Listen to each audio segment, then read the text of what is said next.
focus on the reason you're doing the test, not that someone's judging you. So you're not being tested, you're achieving something.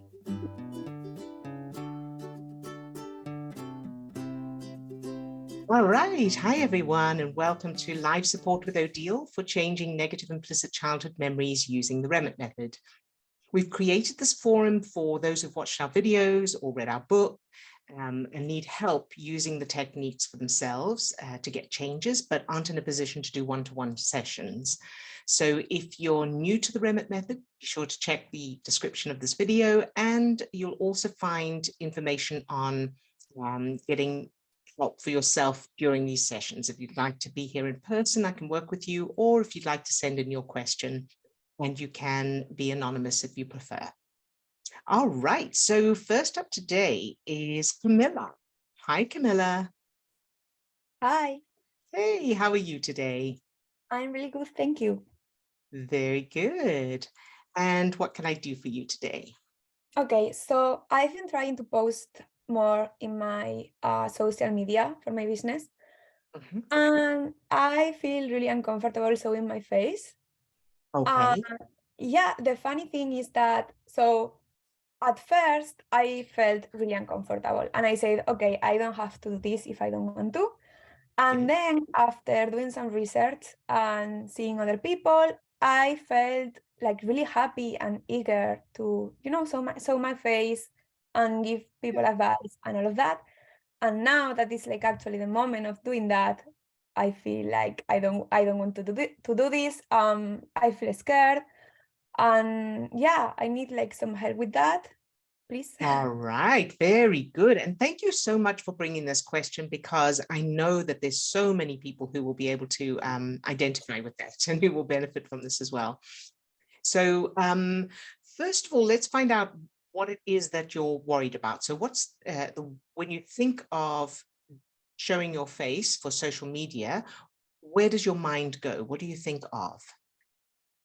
It goes to no one like watching my content and feeling like a failure, like I'm not good enough. Okay, very good. And two questions. First of all, how do you know you're not good enough? I mean, it's obviously not related. But So what I want to do is answer the logic first, and then, because we know, of course, it's definitely coming from childhood stuff. But when you think of, I'm not good enough, in what way do you think you're not good enough? What makes you think you're not good enough? because other people, they have like good results with social media, and if I don't have those results, I'm not going to know why, and I'm going to feel like, oh, it's because it's me, it's Oh, a me very thing. good. Yes, good job, sweetheart. That's excellent. And then the second question, and it's kind of related, is what do you think those people are going to think of you? So when you imagine they're watching your content, what do you think they're thinking or feeling? Probably nothing, and maybe that's like the worst, not the worst part, but the fact that it's like I don't exist or I'm like invisible to them, Okay. And so knowing the little bit I do about your childhood with your mum, that makes sense, right? Does that feel familiar? Yeah, absolutely. Yeah. I figured, yeah. So not being important, not existing, and then also not knowing what's wrong, and it must be me, Yeah. right? Yeah, Very absolutely. good. Good job. All right. So let's check that now. So when you think of your childhood, the little you with your mum, what's there? Memories are there, or thoughts or feelings? Yeah, so I realized that for me it's like a knowing more than like an image. So Okay. for the longest time I was trying to find like an image or like hearing something, but for me it's always like a knowing, and Right. like kind of like the face of my mom, but it's like that inner realizing of, oh, I'm not good enough, oh, this, oh, that. Yes, very good. And again, thank you, because I know that a lot of other people will be able to relate to that as well. So a lot of people don't have visual, but they just have a knowing. So that's Yeah. great to be able to address that. So and so you've got this knowing, and you can see your mum's face, and you have that knowing that you're not good enough. And can you tell me the expression on your mum's face, if you know Um, what it is? yeah, so I don't know how to express her face, but she's not relaxed and happy. Oh, She's okay. like analytical, like analyzing, like, you know. Yes. Okay. So so you've got your mum in front of you, and there's the little you. And I want you to notice that inside your mother is like a visual thing. And I know you said you don't have a visual, but just however you know it. In other words, you just know that there's something in her that is like a dark patch. Can you Yeah. imagine that? Yes. So however you can know that that's there. So there's a dark patch, and that is the cause of whatever's going on. Mm, So it's not you. It's that she's got this dark patch in her. You get yes. that? Okay. Mm, So there's that dark patch in her, and she's saying to you, look, I've got this dark patch. So mm, she's telling you what's wrong with her. So she's not leaving you to guess. yes. How would that feel first? It feels better. I feel compassion for her because she's the one carrying that, and it has nothing to do with me and everything to do with her. Yeah. Very good. Good job, sweetheart. And now we want to do two versions of this and see, they may both be useful, or you may just prefer one. First one, I want you to imagine that little you has a magic wand, and you Mm, wave the magic wand, and you are able with that magic wand to make that dark patch go away. You can shine light into it, or it just dissipates, however you would like to imagine it. And your mother's relieved. So it's like she's been under a curse. So she hasn't been herself. And she's like, when she goes, oh, thank you so much. And she's free to be her authentic self. Can you imagine that? yes, but I don't know how her authentic self will be then. Okay, very good.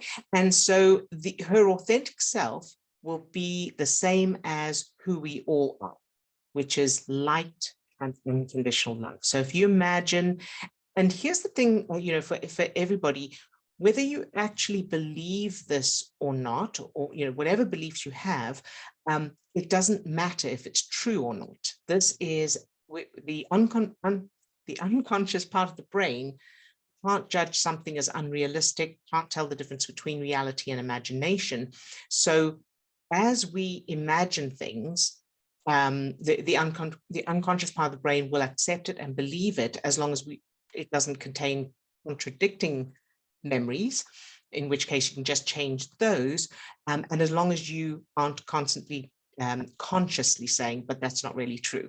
So imagine that every one of us, all of us, each person is a light, being of light and unconditional love. That's who we really are. And then we are conditioned through childhood with all of these issues, all of these programs, all of these coping mechanisms and survival techniques that make us, who we are, personalities. So your mum is also this amazing being of light and unconditional love. That's her essence. And then her childhood and her life has created this. My sister and I used to, when we were talking about our mother, we would say it's her costume. So she's wearing like a costume, playing a character kind of thing, but it's not the real person. It's not the real being. Does that Yeah, make sense so far? yeah, absolutely. Very good. So the person that you experienced growing up, and the person who you are experiencing in this memory of knowing, is the character. It's not the real being. It's not your real mother. And so Mm, now you're lifting that curse. The costume is falling away. yes. Can you imagine that? Yeah, I definitely can like imagine her like more relaxed and like happy and being like funnier. Very good. Good job. And I want you to keep practicing seeing her that way or imagining her that way, because doing it right now, as I say, can you imagine that? And you say, yeah, I can imagine that. That is just connecting that pattern of neurons once. And in order for those neural networks, those connections to become more established, they need to fire in that pattern over and over until those connections become established. So it's like the way we learn times table or anything by repetition. So that's why we need to keep playing that scene with feelings over and over to establish it. And then it will start to feel easier, more, your brain will accept it more readily, and the good feelings will be stronger. Does that make sense? Yes, And I know absolutely. you know most of that, but I was just covering that for others as Yeah, well. it's okay. So Yeah. yeah, just to clarify for new people as well. And so so keep imagining just that one moment in time. So we don't even need like long memories or anything, just that one moment in time of that little you with your mum, and that you can imagine that bright light shining out from her. Mm. Okay, so that's that one piece. The other piece I wanted to do is where instead of you, so you've got the one where you with the magic wand, you lift the curse. Second one, do it where you don't have to. She comes out of it herself. Either she frees herself or another adult frees her. Mm. Can you imagine that? Yes. Good. So that's addressing two pieces of data there. The first one was empowering that little you to make changes to her own world and her own and everybody in it. So that's that one piece of data there. And then the second piece is the piece of data that says you are not responsible for anybody. You don't have to do anything. Things happen for you. Mm. And the adults take responsibility and make things happen. Yeah, that feels really good. Good, very good. So we want those two there. So again, practice them and establish them. Okay, so now let's look at, can you create a scene where you are doing something that is not good? So it's like you don't, you forget something or you're not sure of what you're doing, or kind of the kind of situation that would be stressful for you and that your mother would normally judge. Yeah. Okay. Very good. So now I want you to imagine that your mother, so she's judging, she's saying or doing whatever she used to do, and then that curse is lifted and she kind of wakes, she goes, I'm so sorry, I don't know what I was doing. And she hugs you and she reassures you and she tells you that was something else, that wasn't me. I love you no matter what. Can you imagine that? Yes, I can. Good, good, very good. And then we want to create a scene where you're doing whatever that was, and your mum immediately is in that state of unconditional love. And it doesn't matter what you do, she just loves you for existing. Yeah. Mhm. Yeah, I think that's really important, like that Yes. bit, because I was like taking notes the other day about this, and I have here, I wrote down the feelings of this, and the feelings are overwhelm and despair. Yes, yes, it makes so much sense, because from very little, you were in that position, you were in that environment where you didn't know what was going on. The only explanation was it was you, it must be something wrong with you. Yeah, absolutely. And that is a normal, a natural tendency for children, because all children, everything it seems to be about them and caused by them. That's the way the brain works. So that's why children whose their parents have divorced very often blame it on themselves. They think it must be something I said or Yeah, did, and that's because that's the brain. Everything outside of me is about me, and that's survival. mm-hmm. Yeah, absolutely. Yeah. So, okay. So now we've got that. Now, having established that, so of course you want to practice that until it's all established, and so that every time you think of your mother when you were a child, you've got that, you can imagine her smiling, she's calm, she's fully focused on you, and she's reassuring you, and you can feel she loves you no matter what. You could go and kill someone and she would love you, right? Okay. That's so it's truly unconditional love, and it doesn't matter what you do. All right, so that's what we're aiming for. Then, whenever you think of doing social media, showing your face on camera, I want you to immediately play that. Straight away play that, your mum being like that with you. Okay. And so another piece here is, I love the fact that you told yourself you don't have to do it in the beginning. So that's perfect. I would keep that. So I would say, I don't have to do it. And then think about doing it. You're not going to do it, but you're just going to imagine doing it and notice what happens inside you, and immediately play that one of those new memories of your mother, so that your brain starts to connect showing your face on social media with that feeling of being loved unconditionally by your mum. Make Yeah, sense? that's so good. Yeah, and for me, it has been really like life-changing, that aspect. And you mentioned this like I think it was like even like years ago, and it stick with me.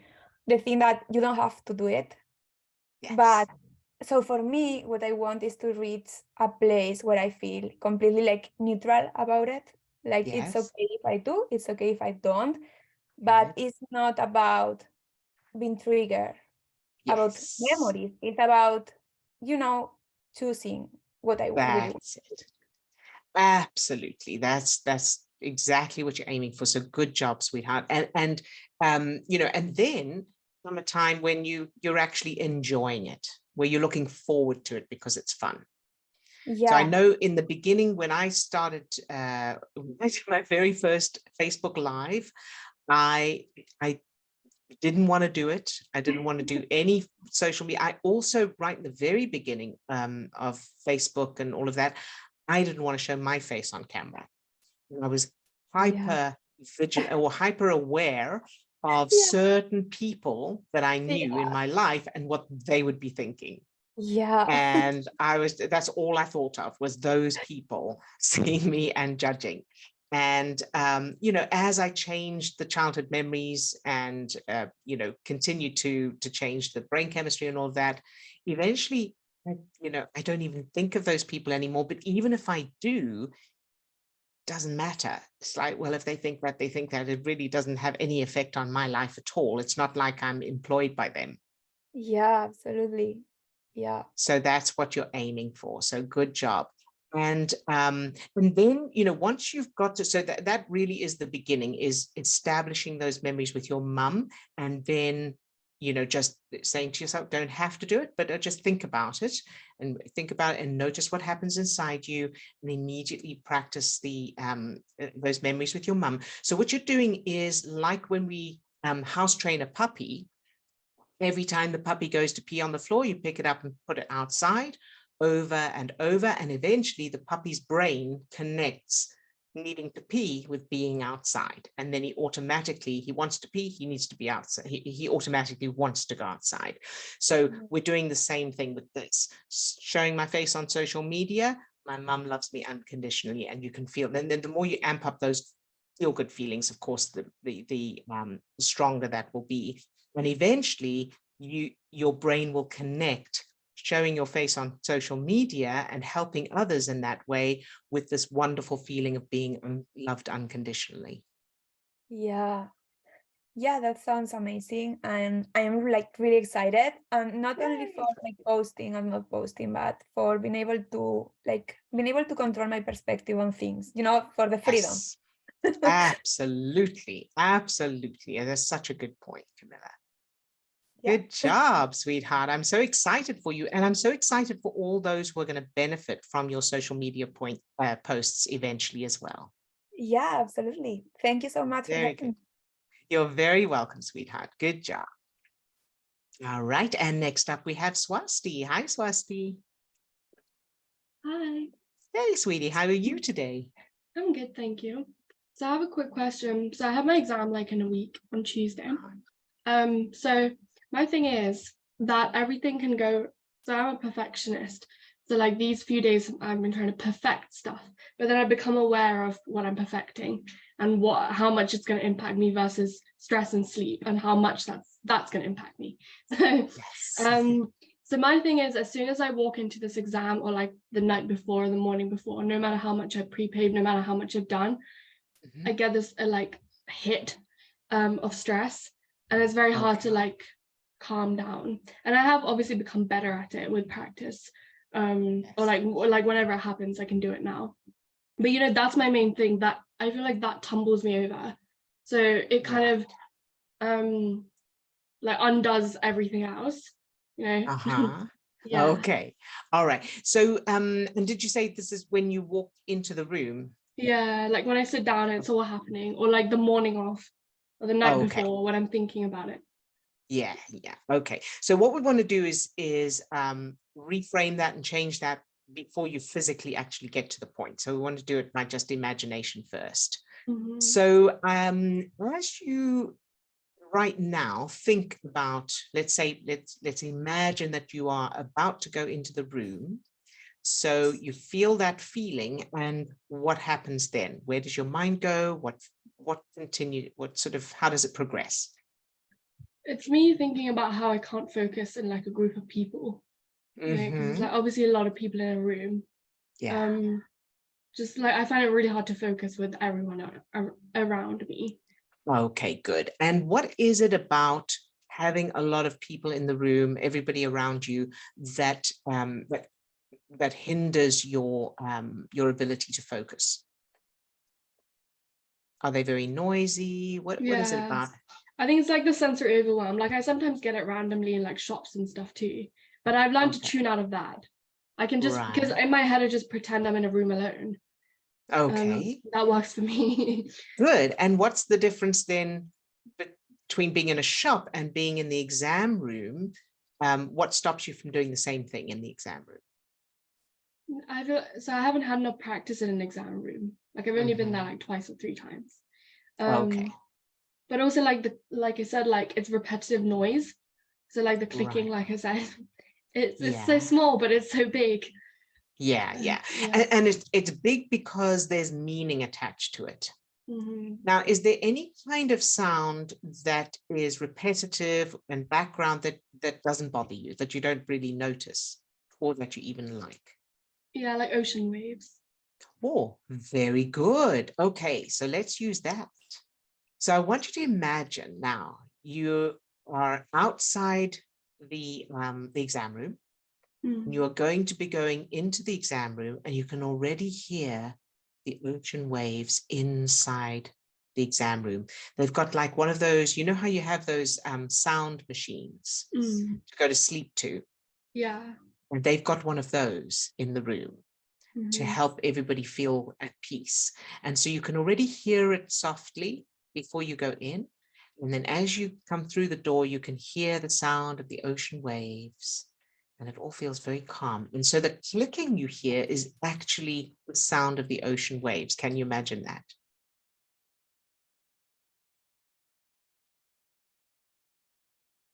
No, because it's like a high pitched. It's like a high pitched, All squeaky, right. annoying voice. Noise. Okay. All right. Let's check that then. So what is it? So the clicking, you can remember it now? Yeah. Okay. And what is it about it? You say it's high pitched. What's wrong with it being high pitched? I don't know, but I feel like at some point, I don't know for sure. At some point, I must have had something traumatic happen to me if something was, like with a high squeaky voice, because dull noises do nothing. It's just like something like that. Yeah.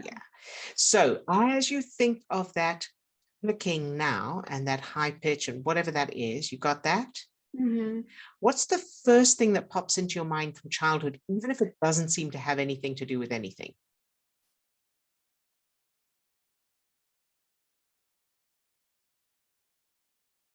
I think my mind just created this, but like falling off a ladder.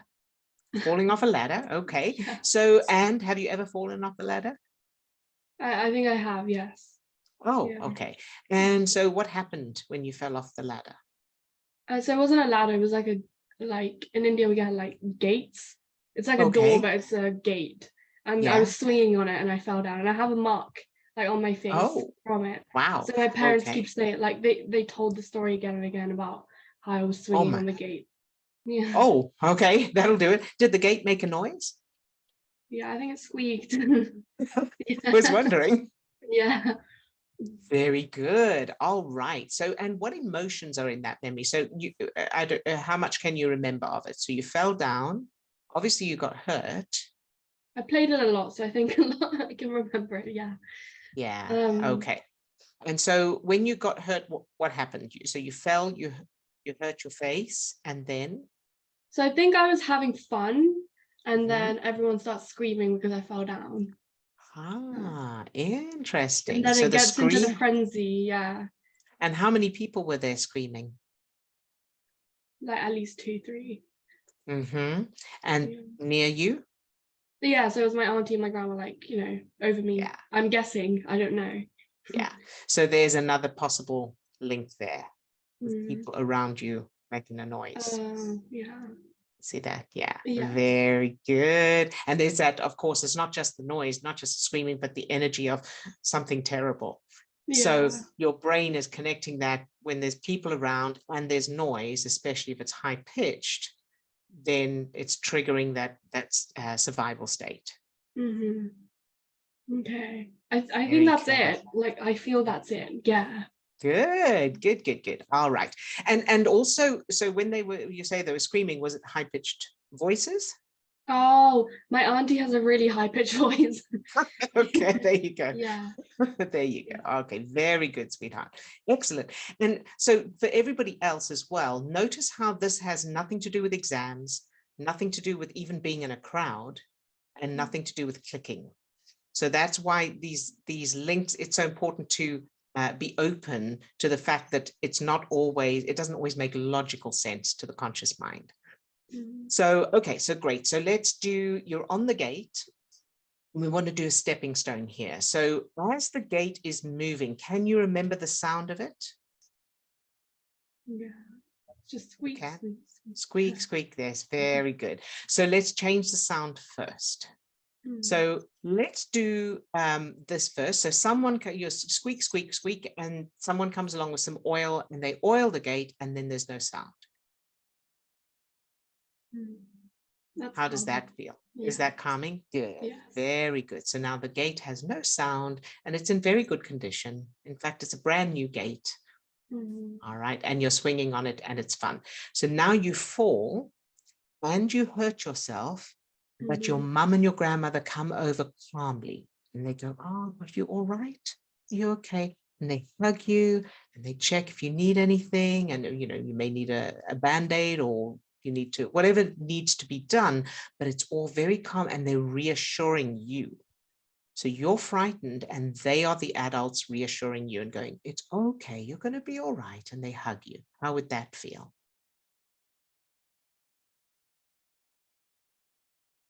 I can't imagine them not making a big deal out of it.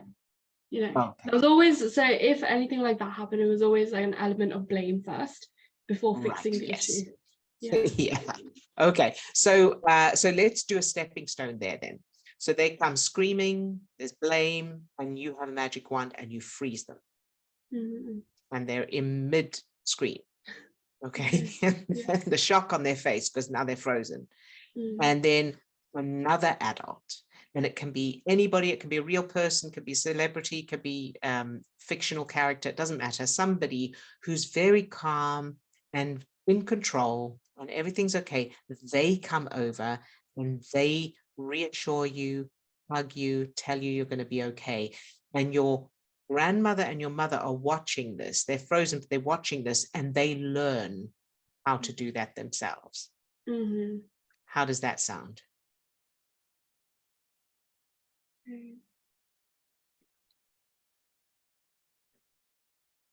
Yes. Yeah. Does that work? I can put them through the person. Very good. Yes. Yes. So for others watching, you put the person the ideal person, the model, the person you'd like them to be like in the front. You put the person you want to change behind them, and then you bring that person through the ideal person. As they come through, they take on those qualities. They learn how to be like that. Very good. So now can you imagine them being calm and loving and reassuring you? Yeah. Yeah. Good. And I feel like in general, they would have been calm, and there would be a calm vibe to the house, you know. Good. So if anything did That's go wrong, because like children play and fall down, but every That's time they just start screaming. Yeah. Very good. So practice that, establish it. And then now the other thing I want to do as well is I want to give your aunt a lower voice. So can you imagine your aunt speaking in a calm, lower voice? Yeah. Yes. Good. And here I was going to say, if you can't, imagine the high voice like the squeaky gate, and she drinks something, like the gate got the oil, she drinks something and then calms her voice down. Yeah. All right. Good job, sweetheart. So now, so you want to practice those, of course, and establish them. And now let's go to the exam room. So you're in the exam room, and there's the other people there. How do you feel now as you just imagine it first? Yeah, I feel good. Yeah. Good. Yeah. Very good. And from now on, do this, so you're going to establish those memories, of course, and then keep thinking of the exam room and playing those memories. So again, your brain starts to connect the exam room with the calm. Okay. Okay, and with the noise, the calm sounds of them speaking, and the gate is silent. You may also want to add in the sound of the ocean. Okay. Yeah. Okay, so that because there will be sound in the room, and you want to connect it with a calm. It's the sound of the ocean. Okay. Yes. Okay, so now I want to do one more thing to test this. And of course, you're going to need to play those memories to establish them and all of that. But let's just do a quick test. I want you to imagine that you are in the room now. So give yourself that, that leeway to pretend either you're going there after this call or you are there now, to make it as real as possible and notice what feelings are there.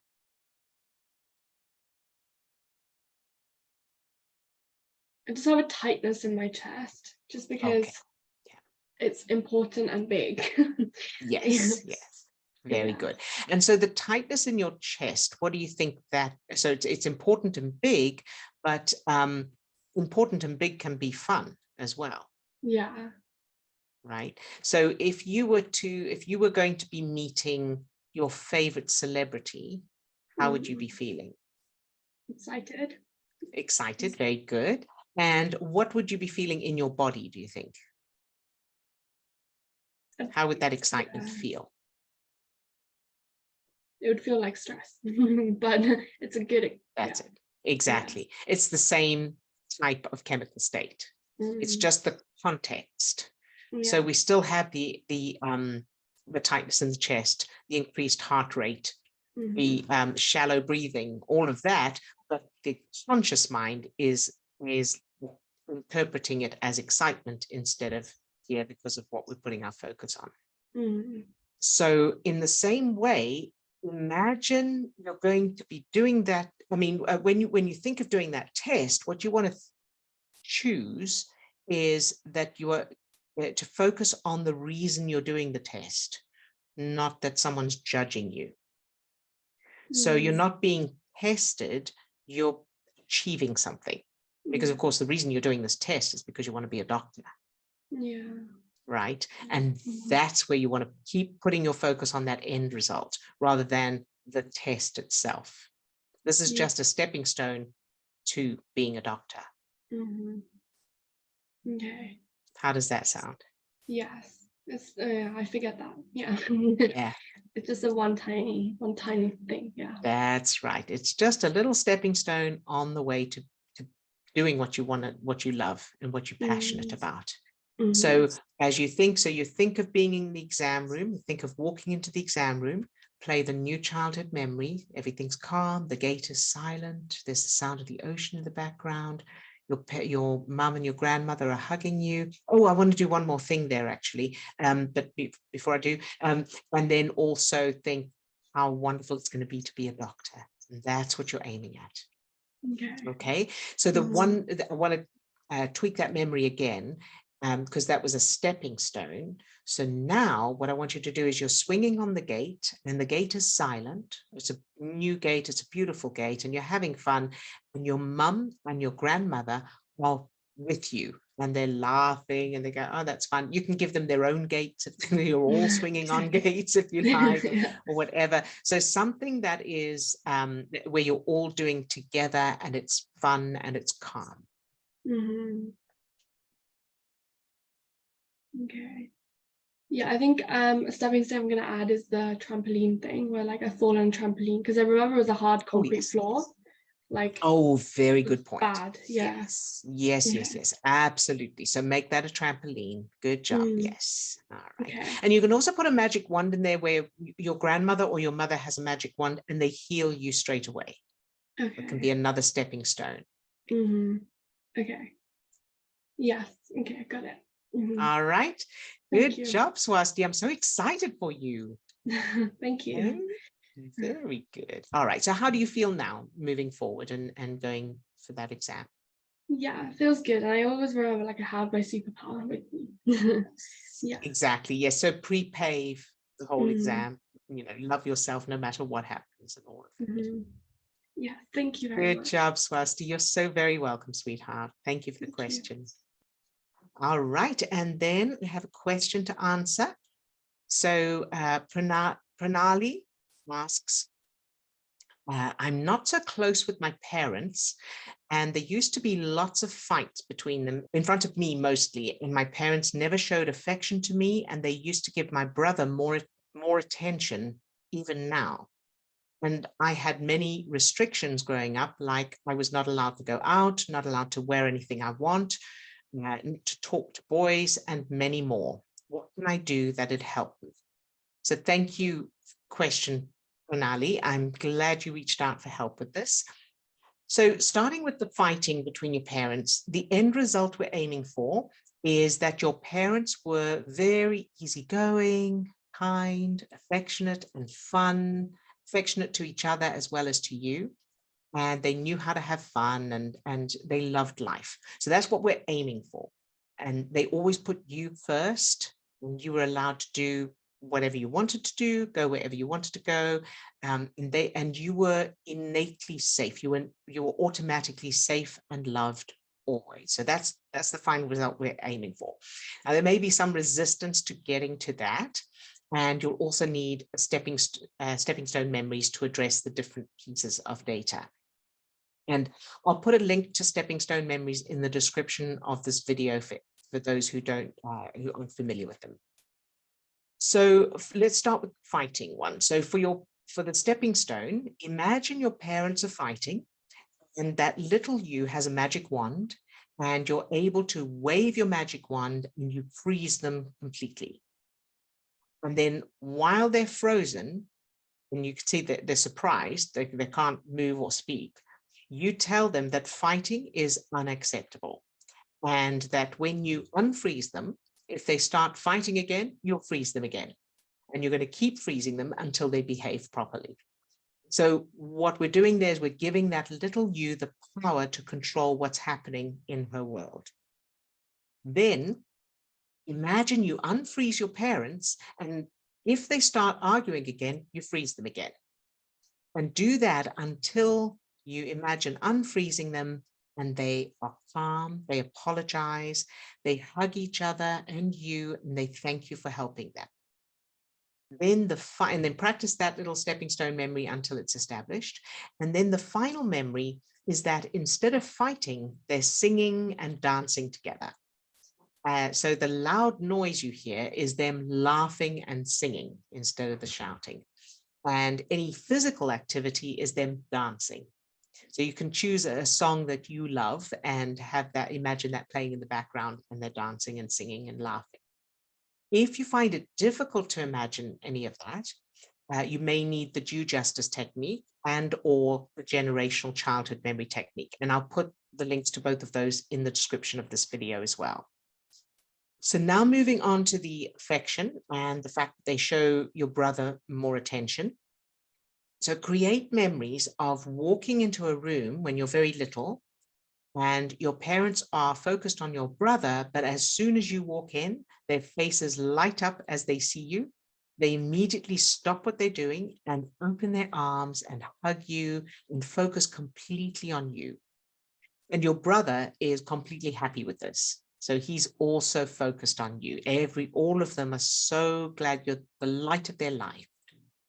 Again, if you have trouble creating that scene, you may need to use the due justice technique and or the generational childhood memory technique. And then finally, create stepping stone memories regarding not being able to go out and wear what you wanted and talking to boys and any other restrictions. So the first stepping stone memory, you want to go out wearing an outfit that you like to spend some time with a boy you like. Your parents say you can't go and you can't wear whatever you're wearing. And you tell them that you really want to, and then they agree.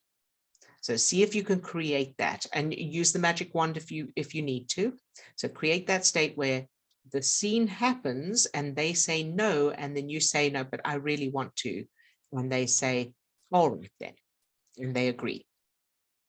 Second stepping stone, you are trying on different outfits and you say to your parents that you're not sure which one to wear and you're not even sure if you should go out. And they both say, of course you should go, you deserve to have fun. And they help you to choose an outfit that you love. And they love it too. And it is something that you love, so you don't have to compromise at all. They agree with you. And they also give you a cell phone to take with you, so you can call them to pick you up if you need a lift home. All right, and practice that one until it's established. And then the final memory is that you're going out and you're wearing an outfit you love, and your parents say how beautiful you look, and they hug you goodbye, and they make sure you have money with you and your phone, and they tell you to have a wonderful time. And then the next morning, they ask you how it went, and they love listening to your stories about how much fun you had. And then, of course, that's your final memory. So you want to practice that again until it's established. So I hope that helps. And remember that if you have any resistance or any trouble with any of that, use the generational childhood technique and the due justice technique as well. And let me know if you need more help with that. All right. So thank you to everyone who asked questions today, and I will see you next time. Lots of love to all of you. Bye-bye now.